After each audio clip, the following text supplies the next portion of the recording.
This is more information about why we might need to reflect again on how we are teaching kids. As I said, technology has really ended the monopoly that we used to have about information. I remember this was maybe when my daughter was in second grade probably, now she's in fifth grade. And I was very frustrated because, in my opinion, she didn't know basic facts. In my time, you knew your dates, your facts, right? And then she said, but why? Just ask Google. So that comment shows you, kids nowadays, they have a very different approach to how education should look like. And here I was also gathering some information on, I didn't know that this is a new name for the very young people born between 2010 and those projected to born up to 2025.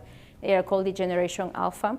But I think this is one of the reasons why there is so much anxiety among parents, because of this comment out. These kids, we need to prepare them to be working and interacting with artificial intelligence, with robots.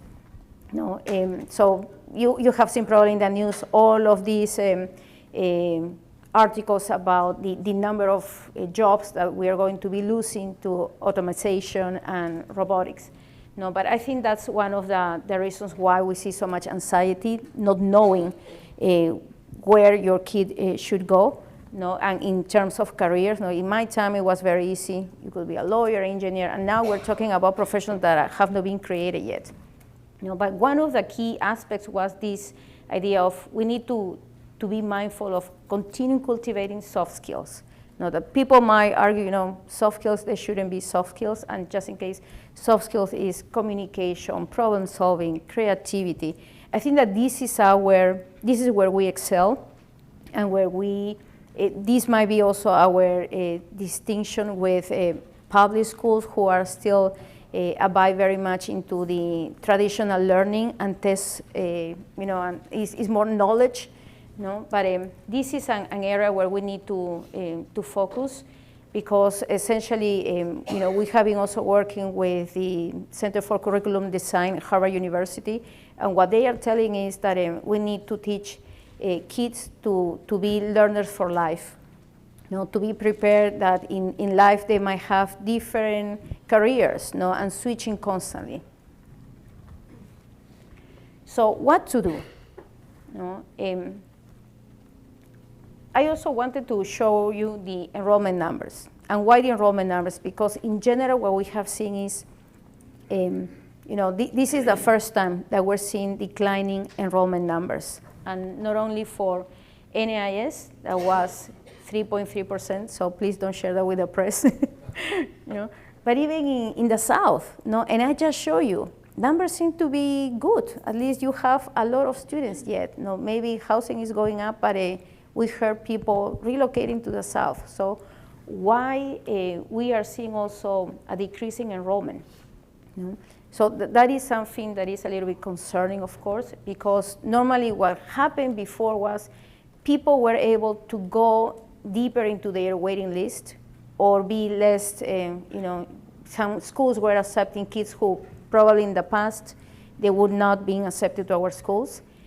But yet, now this is enrollment, this is not applications. So we have a number of schools who are not meeting their enrollment numbers. So what to do about it? So I have some questions here. Is this because there are not enough students in your area? And a very wise person yesterday told me, well, if kids are not being born, you cannot enroll them.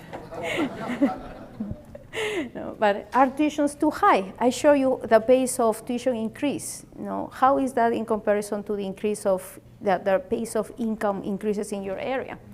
Are parents not aware of private schools? And I wish this was the answer, because it's just the solution normally is more marketing, right?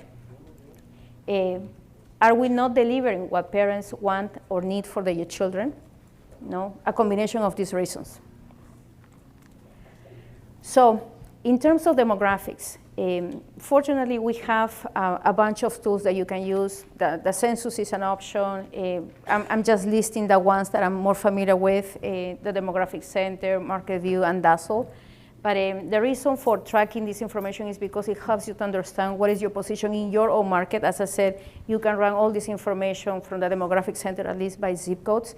But you can see what is the penetration, and maybe you can also uncover new areas where you can find prospective families. So for instance, in the demographic center, what I did is I ran what is called a multiple area report, and this was for Atlanta. So I was trying to give me the top zip codes by different age groups, 0 to 4, 5 to 9, etc., or total student population. And I was able to get I reorganized this by where are more children. Granted, some schools know very well where are their top zip codes, what is the location. But for others, and this is the reason why we created another tool, which is called Market View. Some people might be like, I don't even know what my zip codes are. I don't even know where that zip code that you're pointing out in the first place is located in relationship to my school. But when you go to Market View, what you will see is the location. This is the location of your school. In my case, it's the location of NAIS. And you can select here, show me families with children in this age group. That's what you change. In this example, I selected 3 to 4 years old, and who are within a 10-minute drive from my school. So what it gives you is, it shows you a long list of zip codes, but it gives you all the ones that are, again, in this 10-minute drive distance from your school. Some schools told us, of course, I want more details.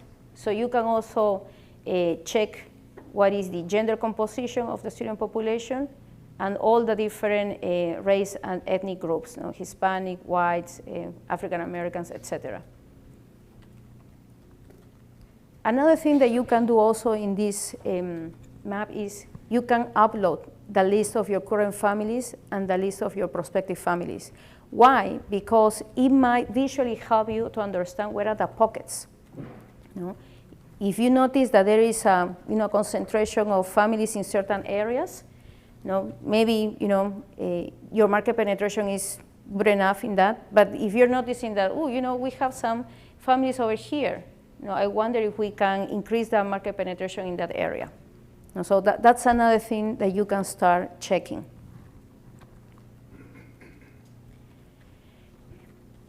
As I mentioned also earlier, I normally am tracking what is happening with the housing market and income. And of course, this is to understand how housing prices might be changing and affecting the affordability of your families. But also same thing for incomes. So luckily, the same type of tools can help you with that information. This is, for instance, a chart that I created using the demographic center. I have heard from some schools that they say, in order to be a full-pay family in my school, you need to earn at least $150 and more a year. In the demographic center, the upper break level is $200,000 and more a year. But I wanted to get a sense, like in Atlanta, for instance, we have 6% of those families in between $150 to $199K a year, and 13% earning more than $200K a year. And all of this information, you can check it by zip codes. So again, this is a way of maybe uncovering new market or where you can, zip codes that you can target. I also run using the same multiple area report. This is a list of top zip codes in Charleston by families with children and certain income levels. So I organized it. This is the first column represents families with children who are 0 to 4 years old and incomes 150 or more. And I organize it by different age groups and the same income level. Market View also gives you that option. You can, if the zip codes, it gives you in each zip code not only the information by student population, but also what is the median income in that area, because of course, you might have a lot of students, but you might be not the income level of the family, they might not be able to afford your school. But the other thing that you can do also is you can enter what is your tuition, and the tool will give you an assessment of what is estimated financial aid that typical family might need in that zip code. No, I mean, it's not perfect, but it is something that can help you. Also, in terms of marketing, people normally ask me, do you know what is the most successful marketing tool? And we have been running over and over studies with parents. Word of mouth continues to be the #1 marketing tool. I would argue that a current parent who is happy with your school is the best marketing tool that you can have. On the opposite side, a very dissatisfied current parent is the worst marketing tool that you may have. So I would argue that maybe it's time to have a conversation with a person and help them find a better match for them. Because, I hear it all the time, the damage that it can cause is something to consider. No? But many of our parents, of course, get their information from school visits, from friends.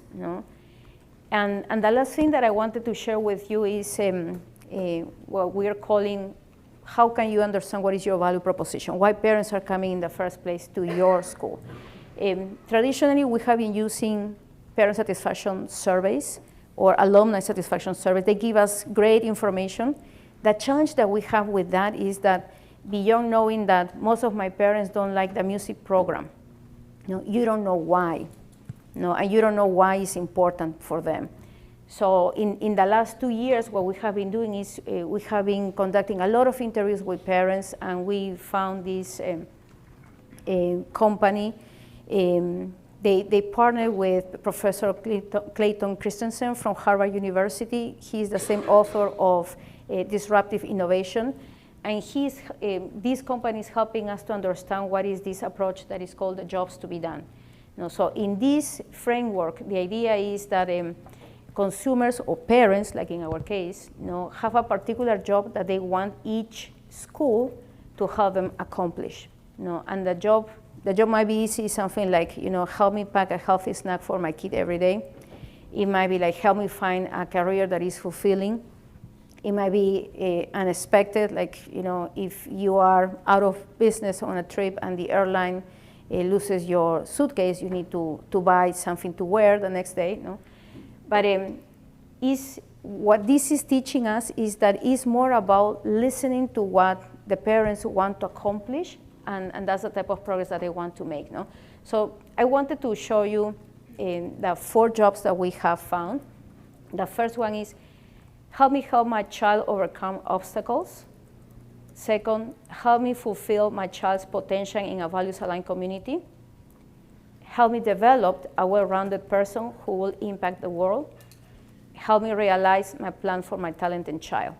So in the first case, it's more about there is something that you feel like you need to protect your child. You need to help your child. And it can be safety. It can be like, the person, that teacher somehow is not a good match for your child and he or she is falling behind in math. The second one is where you feel like you want your kid to continue growing, but it has to be in a community that feels safe and aligned with your values. The third one is you want your child to continue with their social and emotional growing and expose the child to diversity. And the fourth one is more about the plan that you have as a parent for your child, rather than what the child specific needs. So you want it's like having a specific path for success. So let me explain a little bit more of these stories. In the first case I have, John, all of these are stories that we heard during the interviews. And something to keep in mind is that the language might vary, but the intent is the same.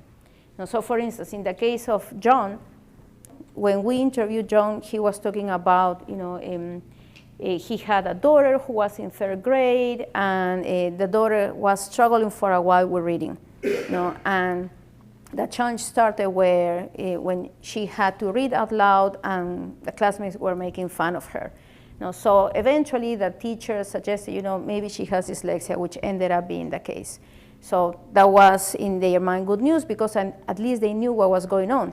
So then the teacher started to work individually with this girl, but unfortunately at the end it didn't work well. So the day that John decided, I need to do something about this, was the day that the daughter said, you know, I don't want to go back to school. Maybe I'm not suited for learning. No, I cannot read. No, and that freaked him out. No, and we heard similar stories with math. No, or you changed the topic. No, another story we have in this case was a math teacher from a public school. No, and somehow again, no, there were no learning differences for the daughter, but she could not learn math. No, she was not connecting with a math teacher. So the day that this math teacher said, I'm going to do something about this, was when she heard her daughter saying, Mommy, maybe I'm not like you. I'm not good at math. No? So there is a disconnect that is happening here, and sometimes it's also bullying. No, I have a mom in my school whose kid is like, he's now in the student council, but when she made the switch was because her son was attending this public school and he was being bullied big time, no? And it was kindergarten. So these are some of the stories that we have heard in this job number 1. No, help me find this a safe environment for my child. No? Compare that, contrast that with the story of Gina. No, and we heard a lot of these stories too. No? Gina is a graduate from Harvard, where she met her husband there, right? And they are very fortunate because their son is like the whole package. He's good, you know, he's always in honors roll, he's great at sports, right? So in Gina's mind, her role as a mom is to make sure that that path of success continues, you know? And to give him the best education, to help him attend comparable Ivy League schools like Harvard, you know, to expand his network and job opportunities. You know, and you can change the language. We heard parents with kids in preschool who were already thinking about this is the best preschool or best school with this grade level, because it's going to help my kid to be in the right middle school, on the right high school, and so on. No? So don't think that this is just parents of kids who are in high school already. No, that's why I said keep in mind the intent more than the language. No, so in the context for job number 1 was, again, this is a story of the dad with the daughter who had dyslexia. No? The school is not helping my child, no, with her, in this case, no unique learning needs or difficulties. It can be also when my child is being bullied, you know, and the concern is that the child is falling behind, you know, and there is no learning happening there. You know. So what you want to accomplish, and that's the reason why when they tour our schools, they want to read through all what you're mentioning to them. No? How are you going to help my child in this case? You know, my child can drive in a school that will cater to her unique learning needs, will have the attention she needs, will not be teased, etc. No? So this is the full statement. When the school is failing my child either academically or by not providing a safe learning environment, help me find a school that would address those obstacles so I can ensure my child will not fall further behind. No? Comparing that with Gina's story, no, is when I need a school to challenge my child, when the school cannot demonstrate good enough matriculation rates to top, again, you replace it, no? Elementary school, middle school, high school, college, no? When the school doesn't have the reputation that I need, no? So help me, my child can build her resume for the best, you know, iteration of education in his or her life. My child can be ready for the rigors of college, can continue the legacy, you know, and also that you are sure that the best opportunities are given to your child. Why is important to understand the distinction? Because imagine either John or Gina touring your next open house. You know? Traditionally, our approach has been like, you know, I attended some open houses too, no? And we are always focused on all what we offer. You know? So if you were John and you're touring that house, and you're being shown the latest makerspace, or you know the auditorium, you know, for theater. No? So in your mind as a parent, what you would like to hear more about is how teachers work individually, maybe with children. You know? If you're Gina, you know, maybe she might be more interested in hearing, like, you know, tell me about your matriculation rates for college, or how many honors classes do you offer? You know? So that is the switch that we would like our schools to have in their minds. No? It's more about them as parents, and it's very important to understand the distinction. No? So the next time we are working on our marketing materials, no, you can start also reflecting, what are the type of school that you are? No? How can you help these parents make that connection between what they need and what you offer? And let me go through this is a statement for Gina. No, when my child has talents that must be cultivated and I have a select set of acceptable colleges, help me find a school with an excellent academic program and outstanding reputation so I can ensure my child gets into one of these select set of schools and fulfills his or her potential. So the other two, the story of Michael. Michael had a daughter who had just finished 8th grade, and they were touring different high schools. No, in his mind, he kept talking about, well, yes, my daughter, she still needs to mature, and there are some of the public high schools that are really strong in academics. We have been touring them. My concern is that she's being exposed to kind of language or behavior that is not appropriate to her age. She's still, growing. She's a little girl, right? And it was nothing about academics. It was more like this idea that my kid needs to mature and continue growing. And I want that to happen in what I define as a safe environment. In the case of Shelby, it was, visually speaking, it was like opening the world for Shelby's child. Why? Because Shelby was a single mom. Her mom was taking care of the child. And Shelby was sharing with us that she was getting concerned that the boy was the center of attention in her family, was the only grandchild at that point. And while the mom was teaching the boy, he knew already all his letters, he knew he had to write his name, etc. But her concern was that he was too selfish, and it was time for him to learn what was his place in the world. No? She was more interested about the social development of her child, and she needed to open up that world for the child.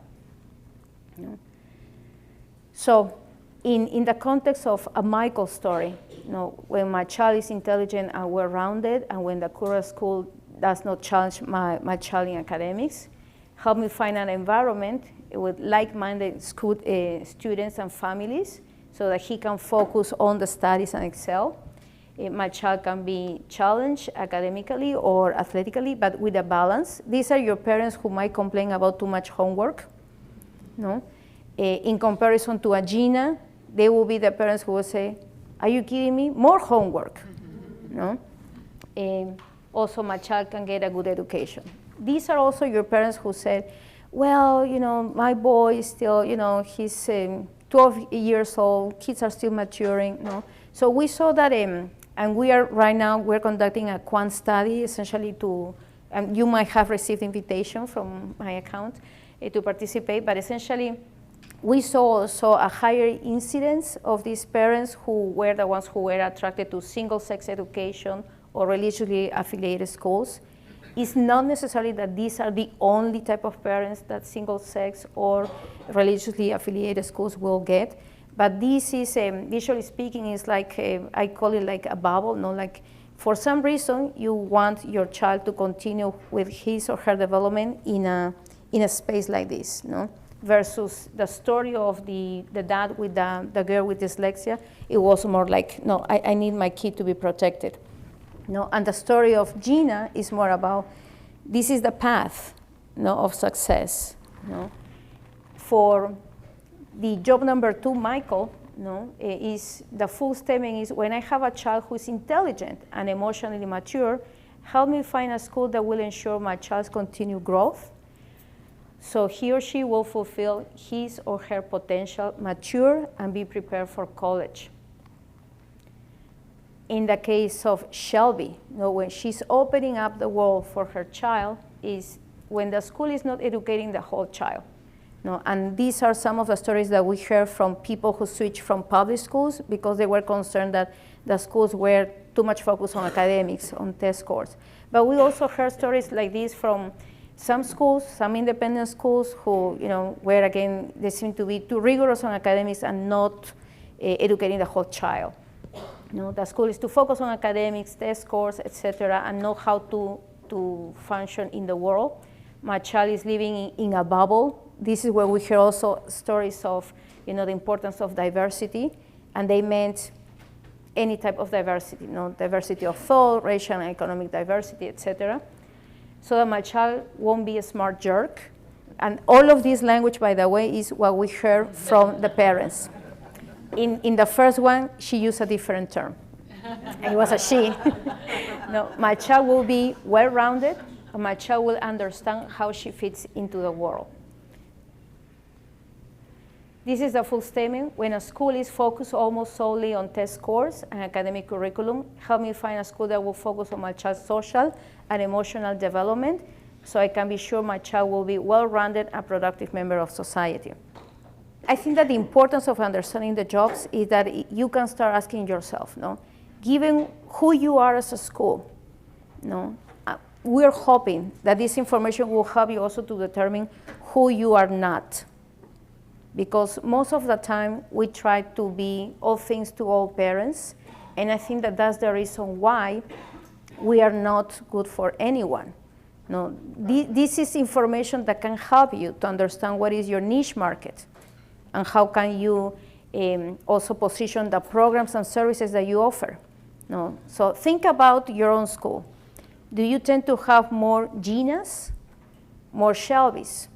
And if so, if you're listening to what they are trying to accomplish, and believe me, it's not, parents normally will start always with the same things. They all want the same stuff: small class size, great teachers, great academics.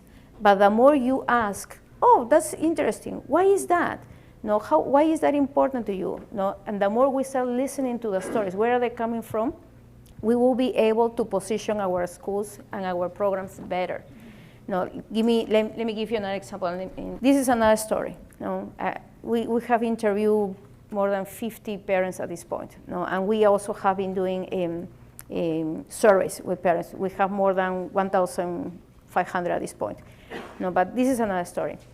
This is a dad who declined enrolling his son in one of our schools.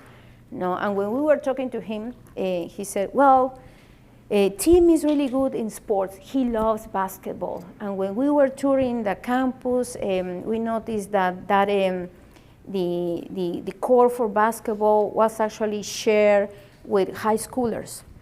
And because he likes basketball, I really wanted a school that would have a basketball core also for middle school.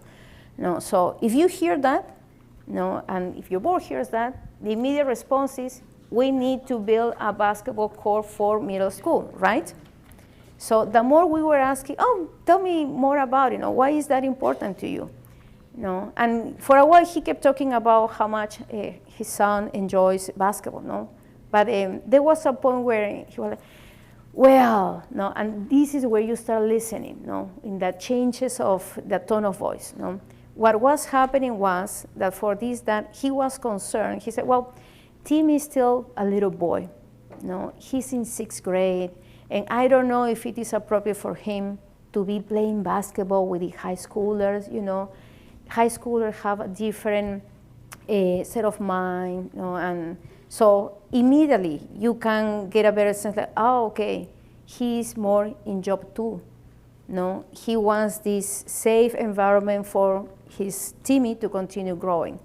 So instead of thinking about, we need to build a basketball court, if you understand where this parent is coming from, you can say, oh, well, let me show you, or let me tell you how we make sure that, the environment is appropriate for a child in 6th grade.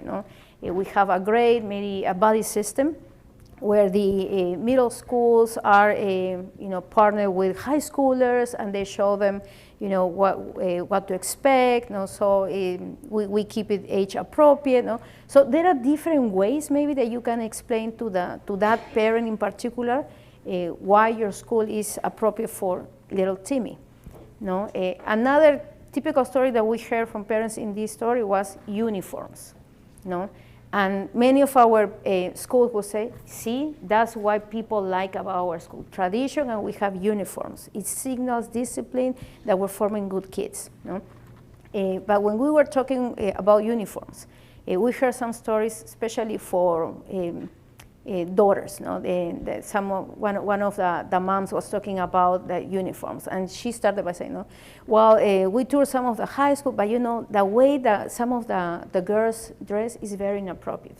And they are using already lipstick and stuff like that. And my daughter is still, she's still growing, and I don't know if that will be the right environment. No? So if you unpack what they mean by why uniforms is important to you, again, you can realize that for that person is more about, having a school that will provide that nurturing environment so that the kid will continue growing. And again, all of these stories, they all started with the same things. Great teachers, great academics, small class size. Another story, and this was very tricky. It was a mom who was talking about how much she valued diversity. And she kept talking about diversity, diversity, diversity. So we thought, oh, this is an easy one. This is the third group, this parent is, she wants to expose her children to different thoughts, and she kept talking also about the social development of her children. That was important to her. But there was a moment where, I don't know what happened during the conversation to the interview, but essentially she said, oh no, someone who doesn't value diversity, I wouldn't like that at all. So even though she was talking about exposing her kids to diversity, in her mind, it was, it has to be my same type of values. And in my mind, it has to be someone who values diversity. So it was not in job 3, because a person in job 3 will be like, I don't care, Kids need to know that not everybody shares our values, our thoughts, and that's, for many parents, that's what they like, the idea of public school, because you're exposed to the real world, to different thoughts, to different type of people. So the question that I have here, or the statements that I have here is, identify what jobs your school fulfills for current parents, listen carefully to prospective parents, and ask more questions. Now, again, you need to unpack what it means. What is the meaning of great teachers? For a parent in job 1, like with a girl with dyslexia, it might mean, it's a teacher who works with individual development plans for children. For a parent like Gina, it might be, we challenge the kids, we have partnered with Harvard online, and they continue taking more and more advanced classes. But you can see how what can be applicable for a parent in a job might be in contradiction with a parent in a different job. So understand what jobs your school can serve well, and as I said also, which ones you should not be serving or you cannot serve well. A word of caution here. We think that unless you're a very large school with a lot of resources, it's very difficult to please parents who are in all 4 jobs. There are some schools that might do it, but most of the time we think that it's only 1 or 2 jobs. Also, examine how well your school current programs and communications align with the jobs. Also, you can listen to unsatisfied parents in other schools to understand how you might create new offerings or packaging that resonate with these parents. You can also do these type of interviews and exit interviews with parents. Ask them.